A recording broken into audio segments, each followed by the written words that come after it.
नमस्कार, मी पंजाब हवामान अभ्यासक. आज आहे 15 नोव्हेंबर 2024 आणि मी माझ्या जवळपास हे 8 एकरच्या प्लॉटमध्ये तिकडे स्प्रिंकलर चालू आहे, खत देखील फेकणं चालू आहे. तर या ठिकाणी सर्व शेतकऱ्याला अंदाज देणार आहे. शेतकऱ्याला सांगू इच्छितो की आणखीन राज्यामध्ये 15, 16 आणि 17च्या दरम्यान राज्यामध्ये फक्त सांगली जिल्ह्यामध्ये तिकडल्या भागामध्येच पावसाची शक्यता आहे.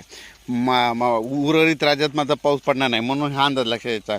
म्हणजे सांगली, सातारा, कोल्हापूर तिकडल्या भागामध्ये पावसाची शक्यता आहे, म्हणून हा अंदाज सांगली जिल्ह्यातल्या द्राक्ष पट्ट्यातल्या शेतकऱ्याला सांगू इच्छितो आणखीन फक्त उद्याचे दिवस म्हणजे 17 तारखेपर्यंत तुमच्या इकडं मात्र वातावरण खराब राहणार आहे, म्हणून हा अंदाज लक्षात यायचा. पण तुम्हाला एक सांगू इच्छितो की राज्यामध्ये 18 तारखेपासून म्हणजे राज्यात सगळीकडंच जवळपास म्हणजे काय होणार आहे की थंडी वाढणार आहे, म्हणून हा अंदाज लक्षात घ्यायचा. म्हणून राज्यातल्या सर्व शेतकऱ्यांना लक्षात घ्यायचं, राज्यात 18 तारखेपासून थंडीची लाट राहणार आहे. चांगली जोरदार थंडी सुरू होणार आहे. सकाळी सकाळी उठल्या सगळ्याला स्वेटर घालावं लागतील, अशी 18च्या नंतर राज्यामध्ये थंडी येणार आहे, म्हणून हा अंदाज लक्षात घ्यायचा. आणि राज्यातल्या सर्व शेतकऱ्याला सांगायचे होते की फक्त राज्यामध्ये आता हे म्हणजे 16, 17 आणखीन 2 दिवस फक्त सांगली जिल्हा, सातारा जिल्हा, कोल्हापूर जिल्हा, त्याच्यानंतर सोलापूरच्या जत भागाकडं, आणि कोकणातल्या रत्नागिरी, रायगड आणि सिंधुदुर्ग, पणजी त्या भागाकडं तुरळक ठिकाणी पावसाची शक्यता आहे, म्हणून हा अंदाज लक्षात घ्यायचा.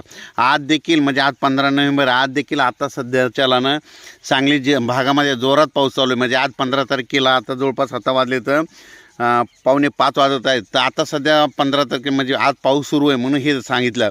ह्या पाऊस सांगितल्यामुळे काय झालं, शेतकऱ्यांनी तिथलं औषध मारल्यामुळे त्यांचं ते नुकसान त्या भागातलं टळलं. म्हणजे हे लक्षात घ्यायचं की नसा त्यांचे नेमके फ्लॉवरिंग स्टेजमध्ये द्राक्ष आलेली, म्हणून त्यांच्यासाठी खास करून अंदाज आला.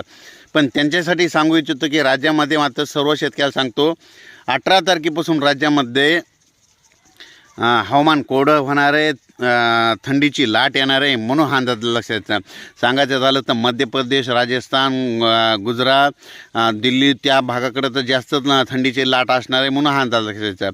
आणि महाराष्ट्रात देखील 18च्या नंतर 19पासून पारा घसरणार आहे, म्हणजे जवळपास 12-13 अंशावर पारा येणार आहे, म्हणून हा अंदाज लक्षात येतं. म्हणून राज्यातल्या सर्व शेतकऱ्याला सांगू इच्छितो की राज्यामध्ये 18 तारखेपासून म्हणजे 18 तारखेपासून थंडी राहणार, म्हणून हा अंदाज लागेल. खास करून ही शेतकऱ्याला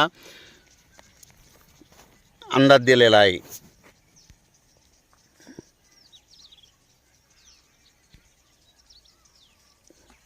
हे पाहू शकता, हे चॅनलला पाणी सुरू आहे आणि तिकडं त्या भागामध्ये खत देखील फेकणं सुरू आहे. आता जितकी थंडी जास्त असेल तितका हरभरा चांगला राहतो, म्हणून हा हे बघा असं म्हणजे हे असं पाणी दिलेलं आहे, स्प्रिंकलरनं पाणी चालू आहे. आणि राज्यात 18 तारखेपासून थंडी येणार, म्हणून खास करून शेतकऱ्यासाठी अंदाज देत आहे. धन्यवाद.